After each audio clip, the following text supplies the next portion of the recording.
17 अक्टूबर को हमास के chief Yahya Sinwar को इजराइल ने मौत के घाट उतार दिया। करीब 24 घंटे बाद इसकी पुष्टि हमास ने भी कर दी। हमास चीफ याह्या सिनवार की मौत के बाद इजराइल के प्रधानमंत्री बेंजामिन नेतन्याहू का बड़ा बयान सामने आया है। उन्होंने कहा है कि उस व्यक्ति से हिसाब चुकता कर लिया गया है जो 1 साल पहले इजराइल पर इतिहास के सबसे भयानक नरसंहार का जिम्मेदार था। बता दें कि वो सिनवार ही था जिसने इजराइल में 7 अक्टूबर 2023 के घातक हमले का नेतृत्व किया था, जिसमें करीब 1200 लोग मारे गए थे और करीब 250 लोग बंधक बना लिए गए थे। इसी हमले के बाद इजराइल सिनवार की तलाश कर रहा था और अब उसने सिनवार को मारकर मिशन के सफलता का ऐलान कर दिया है। वहीं सिनवार के मौत के बाद हमास बौखलाया हुआ है। हमास के शीर्ष राजनीतिक नेता खलील अल हैया ने कहा है कि वह इजराइल पर हमले में पकड़े गए बंधकों को तब तक रिहा नहीं करेगा जब तक कि गाजा में संघर्ष विराम नहीं हो जाता। कौन था Yahya Sinwar? Yahya Sinwar Gaza पट्टी में हमास का शीर्ष नेता था। इजराइल में 7 अक्टूबर को हुए हमास के हमले का मास्टरमाइंड भी याह्या सिनवार को ही माना जाता है। पिछले 1 साल से जारी संघर्ष में अब तक 42,000 से अधिक फिलिस्तीनियों की जान जा चुकी है। वो याह्या सिनवार ही था जिसने गाजा संघर्ष की आग भड़काई। बता दें कि याह्या सिनवार को गाजा का सबसे ताकतवर नेता माना जाता था। वो इजराइल की कैद में भी रहा था और करीब 24 साल जेल में बिता चुका था। उसके अंदर इजराइल से बदला लेने की आग भड़क रही थी। जानकारी के मुताबिक इजरायली सैनिक गिलाद शालित के बदले में इजराइल की जेल से 1027 फिलिस्तीनी कैदी रिहा किए गए थे। उन्हीं कैदियों में याह्या सिनवार भी शामिल था। रिहा होने के बाद सिनवार हमास का प्रमुख नेता बन गया। वो ईरान का करीबी भी था और हमास के कट्टरपंथी समूह का नेतृत्व करता था।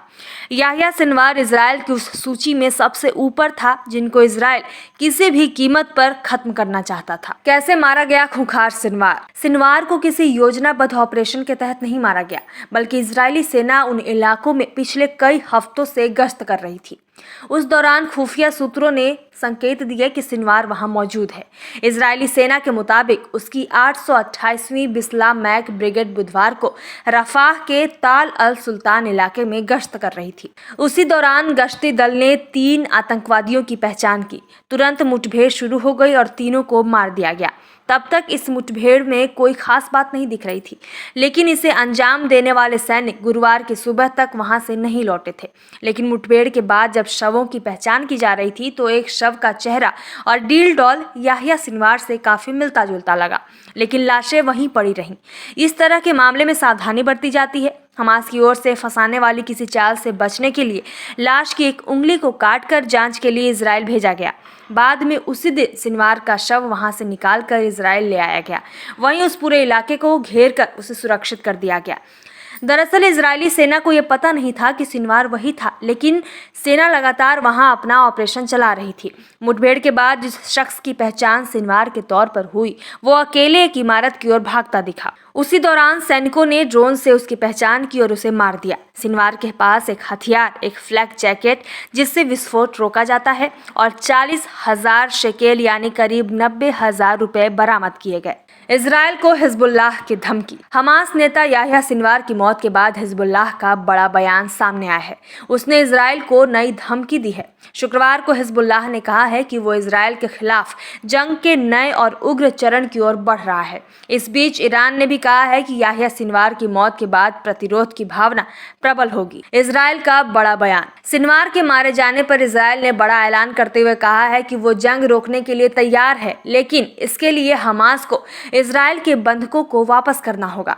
इजराइल के प्रधानमंत्री बेंजामिन नेतन्याहू ने गाजा के लोगों को संबोधित करते हुए कहा कि अगर हमास इजरायली बंधकों को वापस करने और हथियार डालने पर राजी हो जाता है तो कल युद्ध समाप्त हो जाएगा। नेतन्याहू ने आगे कहा कि हमास ने गाजा में 101 लोगों को बंधक बना रखा है। इनमें इजराइल समेत 23 लोगों के नागरिक शामिल हैं। इजराइल इन सभी को वापस लाने को प्रतिबद्ध है। उन्होंने ये भी कहा कि बंधकों को वापस लौटाने वालों की सुरक्षा की गारंटी इजराइल लेता है। नेतन्याहू ने आगे कहा कि नसरल्लाह चला गया, मोहसिन मारा गया, हानिया, दीफ और सिनवार ढेर हो चुके हैं। ईरान ने अपने और सीरिया, लेबनान व यमन के लोगों पर जो आतंक का राज थोपा है वो जल्द ही खत्म हो जाएगा।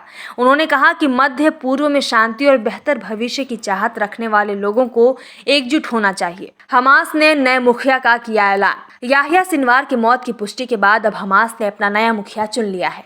खलील हया को नया प्रमुख बनाया गया है। हमास की टॉप लीडरशिप के कई प्रमुख सदस्य मौजूदा संघर्ष में मारे जा चुके हैं। ऐसे में सिनवार के उत्तराधिकारी को लेकर कुछ नाम चर्चा में थे।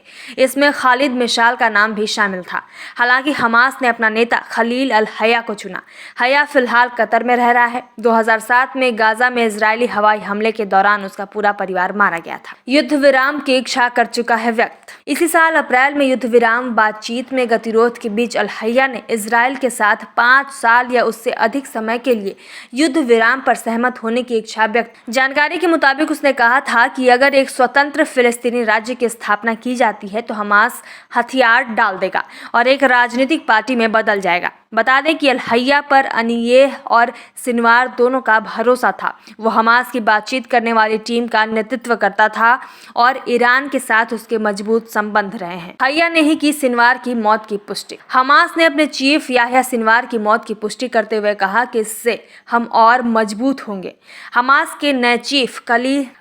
ने अपने चीफ याह्या सिनवार की मौत की पुष्टि करते हुए कहा है कि इससे हम और मजबूत होंगे। हमास के नए चीफ खलील अल हया ने ही अपने ग्रुप के नेता याह्या सिनवार की मौत की पुष्टि की।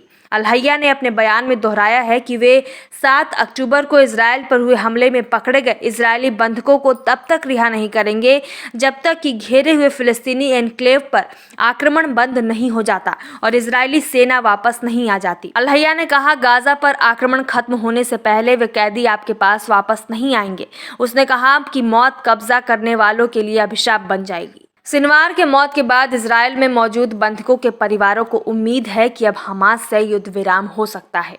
इससे बंधक बनाए गए उनके परिजनों की सुरक्षित वापसी हो सकेगी।